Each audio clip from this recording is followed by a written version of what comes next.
अनुप्रिया पटेल अखिलेश को जिताएंगी? क्या मोदी योगी की हार की वजह अनुप्रिया पटेल ही बनेंगी?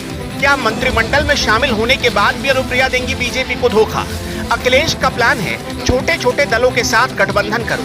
अनुप्रिया पटेल की पार्टी इस खांचे में बिल्कुल फिट बैठती है। बीजेपी समझ रही है अनुप्रिया के खिसकने का मतलब है सरकार का खिसक जाना, इसलिए बीजेपी कर्मियों को लुभाने में लगी है। इसका सबसे बड़ा प्रमाण मिल चुका है और अनुप्रिया पटेल को ऐन उत्तर प्रदेश चुनाव से पहले मोदी कैबिनेट में शामिल किया गया है। बीजेपी को डर है कि अनुप्रिया कहीं इस बार पूर्वांचल और मध्य यूपी में उसकी हार का कारण न बन जाए। अनुप्रिया के हाथ से जाने का मतलब है पूर्वांचल से कुर्मियों का हाथ से चले जाना। उत्तर प्रदेश में 7% क्षत्रिय हैं, 10% ब्राह्मण, 9% यादव, 12% कुर्मी, 22% दलित और 19% मुस्लिम। अनुप्रिया पटेल कुर्मी समुदाय से आती हैं। कुर्मी समुदाय का 12% वोट अगर हाथ से खिसका तो योगी जी की सत्ता खिसक सकती है।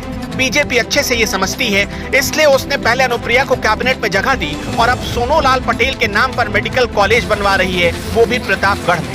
कुर्मी वोट बैंक की बीजेपी को कितनी चिंता, इसे ऐसे भी समझिए। प्रतापगढ़ के एमएलसी उमेश द्विवेदी ने सोनूलाल पटेल के नाम पर मेडिकल कॉलेज बनवाने पर सवाल उठाया, आपत्ति भी जताई, लेकिन पार्टी उनकी सुन ही नहीं रही।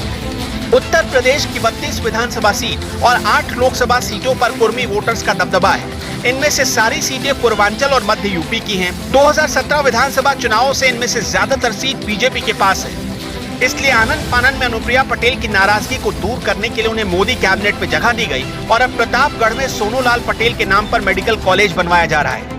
यूपी में लगभग 42 से 45% पिछड़ी जातियां हैं। इनमें से करीब 15% समाजवादी पार्टी का परंपरागत वोट बैंक है, लेकिन पिछड़ी जातियों में कुर्मी, लोधी, सैनी, शाक्य, कुशवाहा और मौर्य सबसे ज्यादा मजबूत माने जाते हैं। इसलिए बीजेपी ने कुर्मी वोटर्स पर नजर टिका दी है। प्रतापगढ़ में सोनूलाल पटेल के नाम पर मेडिकल कॉलेज बनाए जाने का सीधा मतलब है पूर्वांचल और मध्य यूपी में मैसेज देना कि बीजेपी कुर्मी समुदाय के बारे में फिक्रमंद है।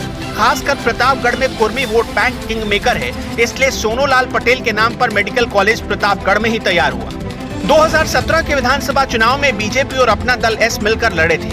अनुप्रिया की पार्टी को यहां से 2 सीटें मिली थी। 2019 के लोकसभा चुनाव में बीजेपी अपना दल एस अलग अलग लड़े। बीजेपी प्रतापगढ़ से जीत गई, अनुप्रिया के हाथ से प्रतापगढ़ की सीट चली गई। हालांकि सोनूलाल पटेल के नाम पर मेडिकल कॉलेज पर बीजेपी और अपना दल लड़ पड़े हैं। पूर्व विधायक ब्रजेश मिश्र कहते हैं प्रतापगढ़ सोनूलाल पटेल के लिए जन्मभूमि है, कर्मभूमि नहीं है। तो अपना दल एस के एमएलसी आशीष पटेल ने उनकी इसी टिप्पणी को सूरज पर थूकने के समान बताया है। इसका मतलब क्या समझे आप? भले ही अनुप्रिया पटेल मोदी कैबिनेट में शामिल हो गई, लेकिन अंदर खाने बीजेपी और अपना दल एस की लड़ाई चल रही है और हो सकता है कि इसमें अखिलेश यादव बाजी मार ले जाए।